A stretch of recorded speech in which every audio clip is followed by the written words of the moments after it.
Hey guys, it's Shannon. Welcome to Sheepless Needles. This is the first episode for 2022.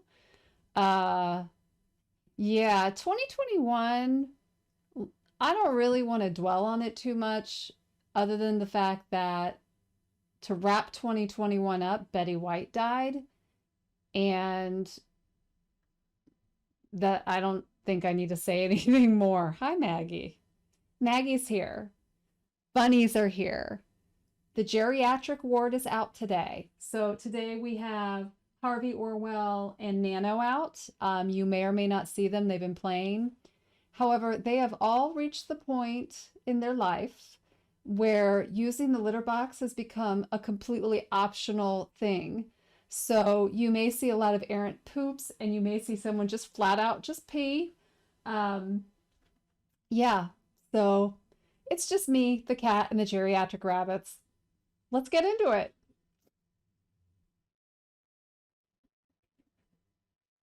Okay, today. Ooh, there's a really bad glare. This is Dream Wax. It is a double dry hopped oat cream IPA. This is by Branch and Bone Artisan Ales. This is a, ooh, I wish I could just do something about that, but I can't. So there you go. This is a great local brewery in downtown Dayton. They do great sours. So if you're ever in Dayton and you're able to snag one of their beers, you gotta do it. You gotta do it. So let's open this bad boy up.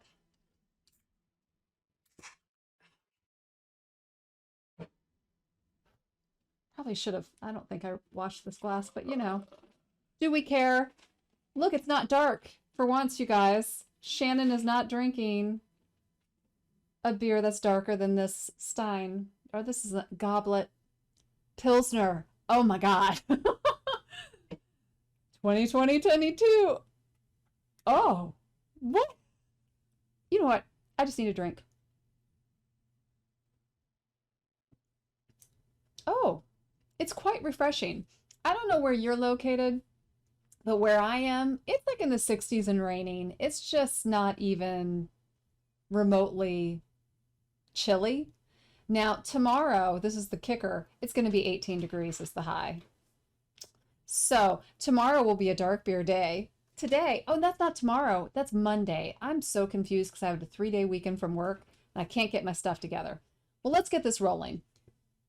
Welcome to Sheepless Needles. This is a vegan podcast, but it's not about being vegan. It's about all sorts of fun stuff from a vegan perspective. So I knit, I game, I play with bunnies, I play with cats. Um, yeah. So welcome. If you are new, this is the hodgepodge of a podcast. Some weeks it'll be heavy on knitting, some weeks it'll be heavy on gaming, some weeks it'll just be me rambling and sounding crazy, and then some weeks it'll be Maggie's show. What do you think, girl? Yeah. Hi. Yes, I love you. Um, but yeah, so that's the podcast. If you're returning, thank you so much for hanging out with me. Yeah, let's just get into whatever we need to get into. Hmm. There's a lot of foam and not a lot of beer. You guys need some help over here. So, I noticed that like on my YouTube feed, a lot of the podcasts that I follow are all doing these like year-end wrap up videos and like yada yada yada, which is I think great. I think there's a place for that. I'm just not that kind of gal. I'm done with 2021 and I just kind of want to move on. I don't really want to wrap anything up. I just want to run forward. You know what I'm saying? I don't know how many years we've been into this pandemic, but yeah, I just moving forward. That's the only way I know how to go. 2022, I also don't, I'm not a resolution person. And if you are a resolution person, I think that's great. Leave in the comments what your resolutions are, and we'll keep you accountable in a very nice way. Um, I don't keep resolutions because I feel like if I need to change something, I'm just going to change it. If I give myself that slack to wait until like the new year, my ass isn't doing it. I mean, that's just the bottom line. That's how I operate. So I kind of make a decision, change my behavior, and then just go. And I don't typically look back, which is probably why I don't do recap videos, right? So for me in 2022, the only thing I will try to accomplish across the year is to be a little bit more organized, not only in my stuff, but in my stuff.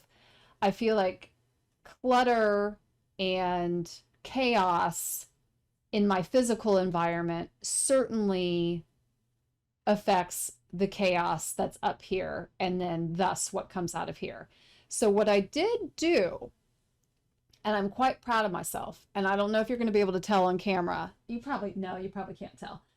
But I decided that yesterday I was going to go ahead. I was taking down the Christmas decorations, so I wanted to go ahead and put them away, and they're actually in that closet back there, right? So while I was doing that, I was like, well, this is the perfect time for me to organize my stash. And like literally, I have no idea what I have, so I need to go through it. So that's exactly what I did. And it took, like, I kid you not, probably 7 hours to go through everything. And you know what I did? I put it all on Ravelry in my stash. And I'm so proud of myself because now I know what I have. And I think I need to be careful not to buy things when I don't need to buy them if I've already got what I need back here for a project. But if you're anything like me and you see a shiny object or you're like, oh, squirrel, you know, you're just done. Like you're just going to go after it anyway. So we'll see how I do with that. I'm not hurting anybody. And as long as you're not hurting yourself or hurting anybody else, who the F cares, right? Still all foam. My Lord.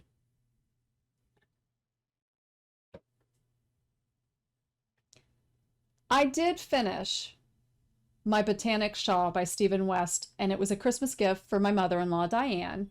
She loved it, which I'm very happy. I loved it. Again, I think I talked about this in my last podcast. That is a bulletproof pattern. I if you are a new knitter or a newish knitter, or you have a fear of Stephen West patterns, that's a great one to start with. And I know a lot of people say dotted rays is the way to start. I completely disagree with that after doing both of those shawls. I've done dotted rays twice, and I've only done the Botanic shawl once, and 100% Botanic is an easier pattern. It just is. So check it out. I'll leave a link in the show notes. And hopefully what Steve will do is put a picture up like somewhere here of the finished shawl. I really liked it. I do wish I used a Sheepjes Whirl and then a Whirlette as the contrasting color. The Whirl started in the center with the lighter and gradiated out darker, and I don't have the yarn down here to show you, but it didn't get a lot of the dark yarn that I wish it had, but it looked really cool because as you held it up from the top of it, it was super light and then gradiated down to a really beautiful purple at the bottom. And so I was really pleased with it. It blocked out really well.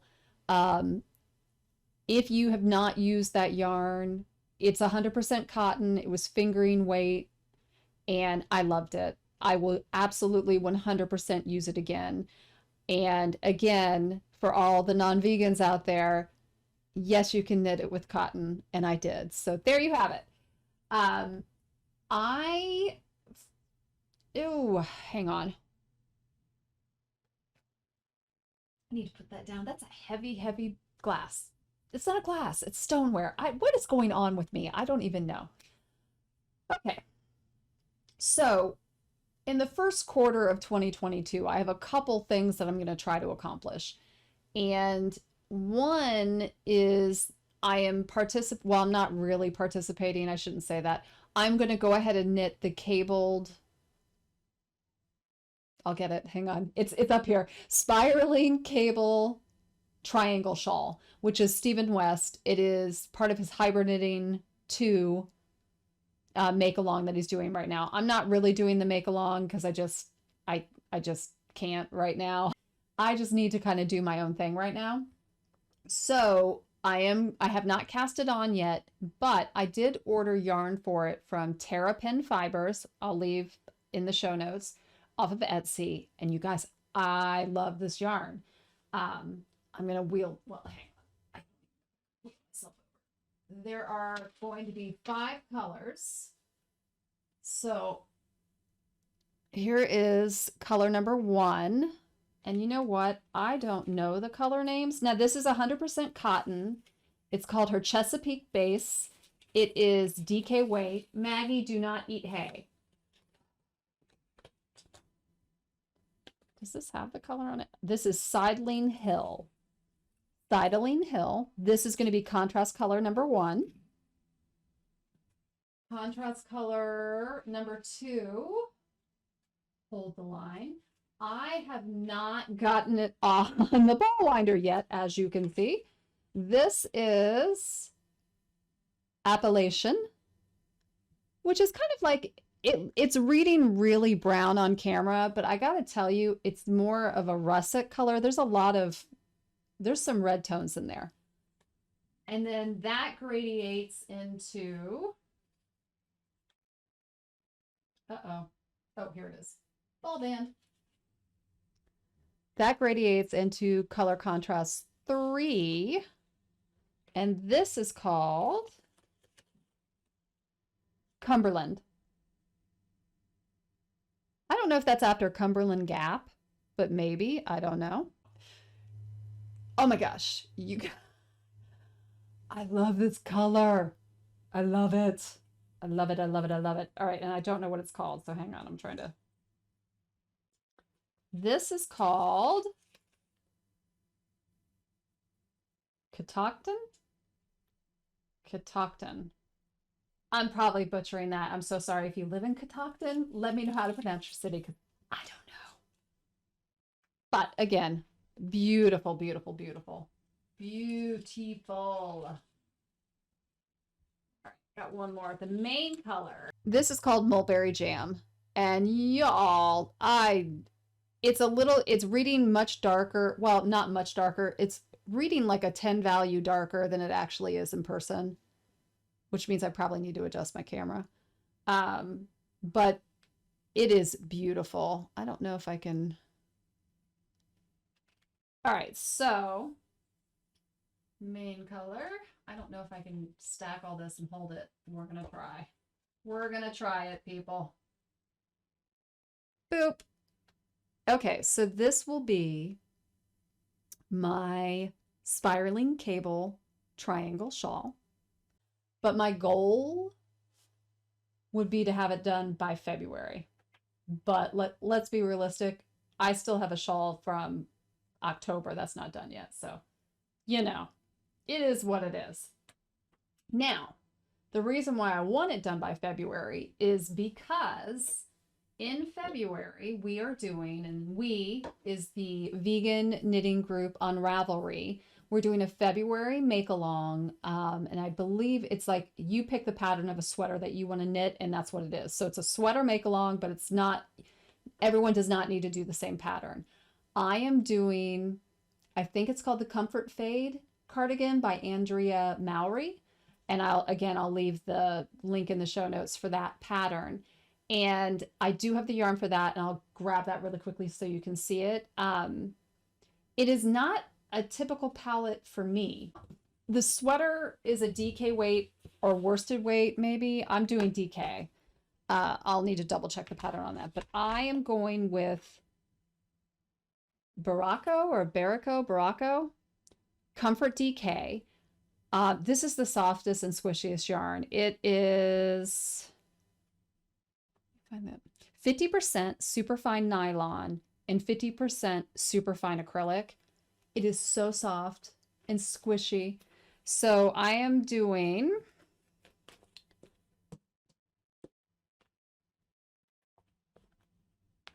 that. So the main color is going to be the dark gray or the slatish color. And then this is the pop color. So this, there's not going to be a heck of a lot of this in it, but I liked that all together. So that is my color palette for the Comfort Fade cardigan that we are casting on February 1st. So join the make along. If you have listen, if you even have a sweater that you haven't finished yet, just do that as the make along.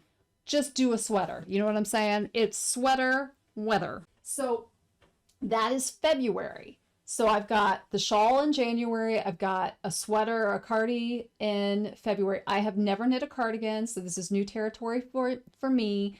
I will probably mess this shit up like I always do, and that's okay. We'll mess up together. So March, I think what I want to do with March is it's going to be, hey Shannon, have you finished that yet? I think we all know how many whips I have. And if you don't, just go to my Ravelry page because my whips are out of control. I'm going to use March, hopefully I'll be done with the cardigan. But you guys, I'm not so sure I will be. So maybe March, April will be, hey Shannon, have you finished that yet? What do you think, guys? Will I do it? Will I finish it? Harvey, every time you sleep like that, people think you're dead.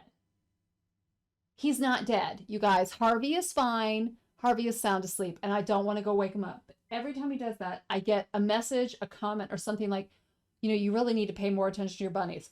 That bunny is, see, look, he's cleaning himself, and now he's going to start chewing the door, because that's what they do. They just chew doors. Okay, so, and beyond like that first quarter stuff, I have no plans. I think 2022... I just want to be productive, but I want to be organized. And organizing my stash really helped me clarify some things in my head. And like, not only, hey, Shannon, know what you have, but hey, Shannon, come on, let's finish some projects. Why are you gun shy on finishing things? I don't have an answer for that. I probably need a therapist for that. And that's all right. I will find one. Now, that being said, in terms of not finishing things, I am on Sleeve Island with my Halloween sweater. And, oh, there went all the paperwork for it. Who cares? Whoa, and there goes the yarn for it. I am using, I've talked about this yarn before, Premier Basic Anti-Pilling DK. I love this yarn. I have absolutely no complaints about it. If you have not used it, I don't know why you haven't used it. Get on it because it's good yarn. And it's inexpensive. So it's none of this hand-dyed chicha that I love, but all right. So I'm on Sleeve Island, as you can see, right? There's my sleeve. I made a discovery that I'm not going to do anything about. So for all of you who are like, do I rip back? Do I not rip back? I'm not ripping back. All right. So you see the hem. Staring at it and I was like, I think it's really weird in this pattern that they didn't do like a solid stockinette stitch before you brought in the orange color, right? You just went directly from your eyelet run. And so when you're looking in certain spots, you can see the catch of the orange where you're knitting, right?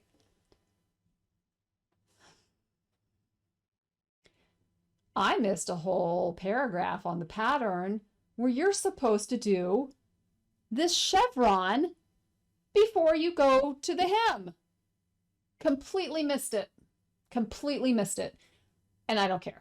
I am not ripping out that. First of all, that bind off was lengthy and I don't want to revisit that. But I also don't really care. It's, if this was not a Halloween sweater, if this was not a festive fun sweater, maybe I would feel differently about it, but because of the nature of what it is, I'm not ripping back. So if you're one of those people who, is like, do I rip back? Do I not rip back? Dude, do what's right for you and don't worry about anyone else thinks. And, the only people who are going to know that I messed that hem up are people who have knit the sweater and, whatever. Whatever. I don't care. So that's what I've been working on. I spent most of December doing Diane's The Botanic Shawl. And then I just picked this up once I gave that to her. I picked the sweater back up and knocked out that part of the sleeve. So I don't think it should take me too terribly long.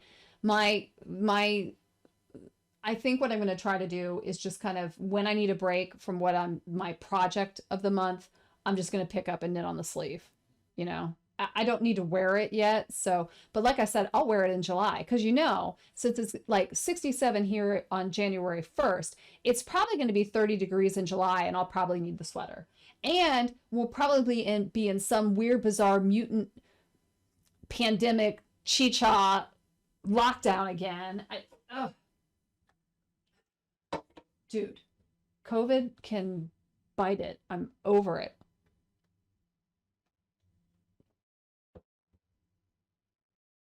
Hmm. So that is the knitting portion of the podcast. I have not played any games. I lied. I have. I can just completely lie to you. Steve and I played a game that's called GTFO, which stands get the you know what out. It is, I don't know if it's an MMO technically, but you log in and you can play with other players, but we just are playing by ourselves. We're not playing with the public, so to speak. You are a prisoner and you're dropped, I guess, on some random planet. And they give you a mission, but there is no tutorial to the game. You're just dropped in it and you have to figure out how to play it as you go, which is a little bit frustrating sometimes, but really fun because sometimes when you have a tutorial on a new game, it kind of, the discovery factor is kind of taken away. This game, I kind of like that they did it that way.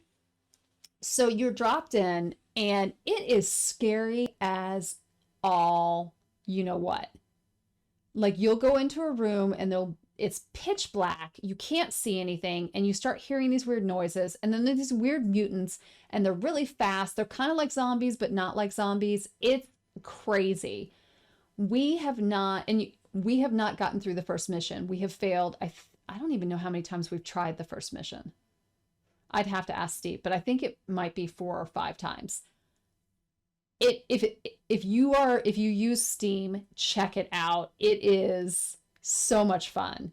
I do think it's better to play it with another person and probably not play solo. But you could give it a try solo, I'm not sure. So we started playing that, really enjoyed that. I feel like there was another game that Fallout 76. Steve went ahead. If you don't know my drama with Fallout 76, I was one of the dumbasses who pre-ordered Fallout 76 a year before the game came out. I did the special edition, the whole 9 yards. First thing that went wrong is my physical copy of the game got lost. And so I couldn't play it. They wouldn't give me a key to download it after I already paid for it. So a ton of people were already playing the game who just bought it that day. I waited a year and couldn't play. Finally, they get it resolved. I literally had them just, once they realized that I did not steal the package and that I never got the game, I went ahead and transferred it to a digital download and I was able to download the game. Now, I can't remember how much I paid, but I paid full price for the game. They offered me no discount. It was a nightmare. The game literally went half off 2 weeks later. I was livid and the game was a cluster. And Steve, you'll need to beep that. It was a disaster. Nothing was good about it. And I got so salty that I never picked it back up. So that was, I think, 2 years ago, maybe 3 years ago. Oh, it had to have been. It was way before the pandemic. This is a long time ago. Steve, I don't know what year Fallout 76 came out, but put it up over there. So we got that. We started playing that, and it's actually fun. So if you like Fallout 4, which I love Fallout 4, if you're not familiar with Fallout, basically it is a game where there has been a nuclear apocalypse. You were stranded or staying or held captive, depending on how you want to look at it, in a vault underground. And then the vault is opened and you're able to go out in the world. And it is mass chaos. You have to like, get food, drink, and sleep. You need to set out, you have missions, there's quests. Fallout 4 is very quest driven. There's a main quest line that you have to go through, and it does definitely railroad you to some degree. Fallout 76 reminds me of now, Fallout 76 present day reminds me of Fallout 4 minus the railroading. So I'm loving it because I loved Fallout 4. I played Dogmeat, who was a German Shepherd, was my companion through that whole game. And I loved Dogmeat. And the one unfortunate thing that I do believe happened in 2021 is the dog that they used for the modeling of Dogmeat passed away. Woo! Excuse me. And that broke my heart because what a beautiful dog. So I will play Fallout 76 for Betty White and for Dogmeat. So those were the two games that no D&D has happened. I did buy Steve, I don't even know how long ago it was, a game called Giant Land. And there's some, I don't know what the controversy is because I haven't dealt with the drama. But in the D&D world, it was like a TSR game. So it was like some of the original people, and then they split off and everyone hates each other. I don't know. But I pre-ordered Giant Lands, which is, I think, on the TSR, not on the Wizards of the Coast side of the business. So Steve looked at it. I think he likes it, but I can't really tell. So we'll see. I'm also waiting on... I think I've got 4 different RPGs that are going to hit. So I've got, I can't remember the name of it. Sirens of the Bard or something like that. It is a Apotheosis Studio RPG. Satine Phoenix is basically, and her, I believe it's her husband, Jameson Stone wrote it. And they also did the Red Opera, which was Warlock character driven RPG. This one is Bard driven, and I love the idea of it being a Bard campaign because obviously Bards are creative. They're, in whatever way you want to look at. When that comes, when I get that, I'll do a big breakdown of it because I'm very excited for that. So I've got Sirens coming. That's that one. I've got Nightfell, which is a grim dark out of Italy. I cannot wait to get that. That I'm hoping I will have this spring, but we'll see. I also have Dungeons of Drakkenheim coming. I think that's slated for April. That is, if you're familiar with the Dungeon Dudes, this is the campaign that they've run for the past couple of years. But this is based off of campaign 1 of that series, Dungeons of Drakkenheim. I keep saying that incorrectly. I can't wait for that. I think those guys and Jill, because there is a woman there involved, are so talented. If you have not watched, if you like watching D&D feeds, like if you're knitting and you need, like, I highly suggest that feed. I will tell you, campaign 1 in the beginning, because that was their first, I think, attempt into streaming their campaign. It can be a little rough in the beginning. You can tell that they're a little bit uncomfortable with the camera. There's just some issues there, but the story is really good. And once they get their footing, which I'll be very honest, might not be until like 10 episodes in, it's phenomenal. And I'm a Critical Role person, so I'm a critter as well. In some ways, actually like the Dungeon Dudes stream more than I like Critical Role. And I love Critical Role, so that says a lot. So anyway, Dungeon Dudes put out this. That'll be here in April, I hope. And then there's one that Symbaroum, I can't even remember the name of it. And I can't tell you a thing about it because I don't remember, but it was a Kickstarter as well. I kickstart a lot of RPG stuff. So once those start rolling in, I'm trying to figure out how I want to do, Sheepless Needles. Like, do I want to dedicate, like, do I want to do, because I film twice a month, right? Do I want to do one episode that's just about knitting and then one episode that's about gaming?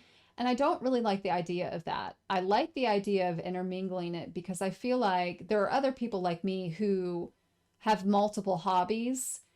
And in fact, just it's like over maybe 3 days ago, I had someone on Facebook who's part of this Peloton group that I'm in, who found out that I paint minis and was like, oh my gosh, I knit, I paint mini, there's a connection there. So I know there's other people who do multiple hobbies. And I think the other thing is, if you're just sitting and you're listening to me because you need something to do while you're knitting, maybe you'll learn something new about RPG role-playing games that you didn't know about. Maybe I can help answer a question if you had one. Or maybe you just need to hear something droning on in the background. Or maybe you just need to look at bunnies the entire time. And Harvey is not dead. Good gravy. These bunnies are going to be the death of me. So I think I am going to keep the same format and, talk about knitting and talk about gaming in the same episode because I feel like there is a crossover there. And for me, I don't mind when I know that I don't follow rules. And I think we know that about me. But, there's this rule with you. Like, it's not a rule. It's like, I don't know. People are like, don't go, if your goal of your podcast is about knitting, don't bring other things in because you're going to lose viewership. First of all, I give 0 F's about that. I'm not doing this to get subscribers. I'm not doing it to see how many people view my videos. I started this because I needed a place that I felt safe, where I could help, hold myself accountable to what I was doing, and maybe connect with other people who felt the same way I did in terms of being disconnected from other podcasts when they start talking about wool or their friggin' cookouts where they're, eating a murdered animal, right? So I wanted to create a space where it was just a safe space to be. And I feel like for me, that means I'm going to talk about other things other than knitting. So maybe we can timestamp things if you need to exit. Maybe that's what I'll do. I'll say, hey, if you don't care about gaming, peace out. We'll see. I don't know how I'll handle it. We'll kind of play around with that. The other thing I'm going to play around with is where I'm shooting from, because we're having a heck of a time with my setup, because this is actually filming in my office. I don't have a great place to do this, so I keep moving my...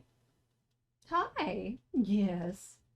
Maggie just needs some love. Are you lonely? Are you a lonely kitty? Yeah. Anyway, I think what I want to try to do is maybe move this upstairs somehow. Hey, that's a full glass of beer, little lady. Don't, I'd like to move it upstairs because there's actually a very comfortable chair that I knit in.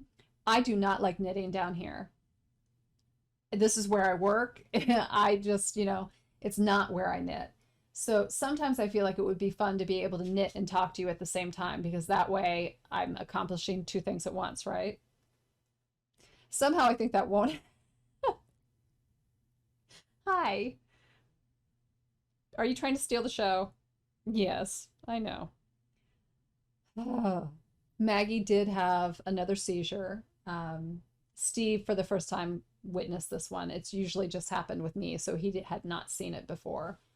That was a little disconcerting, but I did read she's on medication. And one of the side effects is that it lowered the threshold for seizures. She's in renal failure, is the backstory to that. So I went ahead and took her off that medicine because it was making her just not like she normally is. And she's actually acting pretty normally. And you're eating pretty well too, huh? You just need to let Smithers not bully you out of your food bowl. But I want to keep the direction that I'm going in terms of a mixed media podcast, in terms of like, there's going to be gaming, there's going to be knitting, there's going to be bunnies, there's going to be cats, there's going to be maybe some cooking, whatever it is.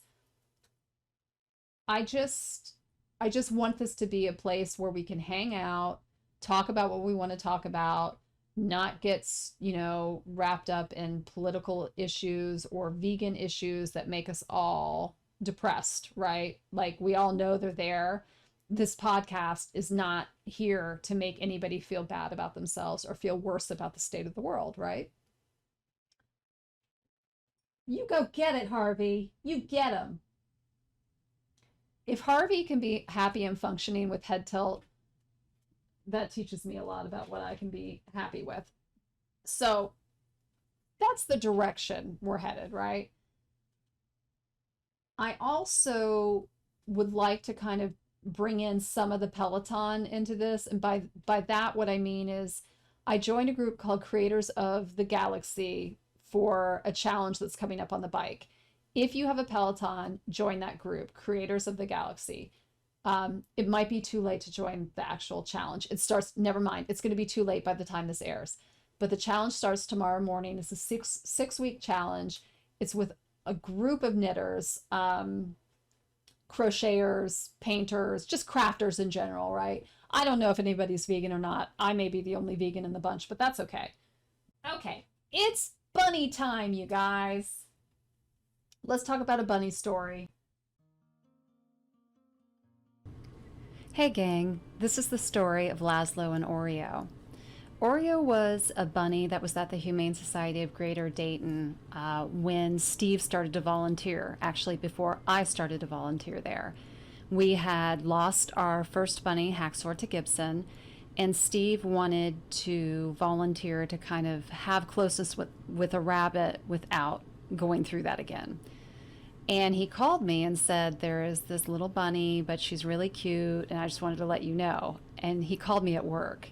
And I hung up the phone, and the woman that I worked with was like, yeah, you're going to go home. There's going to be a rabbit there. And sure enough, there was. And it was Oreo. So Laszlo came into the shelter as this tiny thing with huge frigging ears. His ears were insane. He was so handsome and so cute. He took to Steve really quickly. He loved Steve. And we called Laszlo our Buddha bunny because he just loved everybody. He loved life. He loved everything. And he was cute. There's just no doubt about that. So at one point, Steve decided that, maybe it would be a good idea to put Laszlo and Oreo together. And, sometimes you have luck with bonding, sometimes you don't. So we put them on our kitchen counter. And this is what happened. They fell in love. So they spent the remainder of their days doing stuff like this, lying on each other, cleaning each other, being mad that we interrupted their love fest, wanting treats together, the things that you do, going outside on walks together. If you notice, Oreo always looks annoyed that we're there. Yeah, they loved each other very, very much, and we loved them. And Laszlo very much was kind of like Steve, and Oreo personality was like me. So they were kind of the bunny rendition of Steve and Shannon. And that's the story of Laszlo and O. Go and love some bunnies, please. Or any animal that you can, because animals are awesome. I miss them dearly. I miss them dearly. That's the bunny story. And that's actually the podcast. Kind of a train wreck, but that's okay. Nothing new. It's 2022. We're just going to start it out, in our comfort zone of chaos. And then maybe mid-year through, we will not be so chaotic. I doubt that. I doubt that very much. So, love yourself so that you can love one another. Take care of yourself so you can take care of one another. And I don't know, put some love out in the world, I love you guys. Thanks for tuning in. And I'll see you next time. Toodles!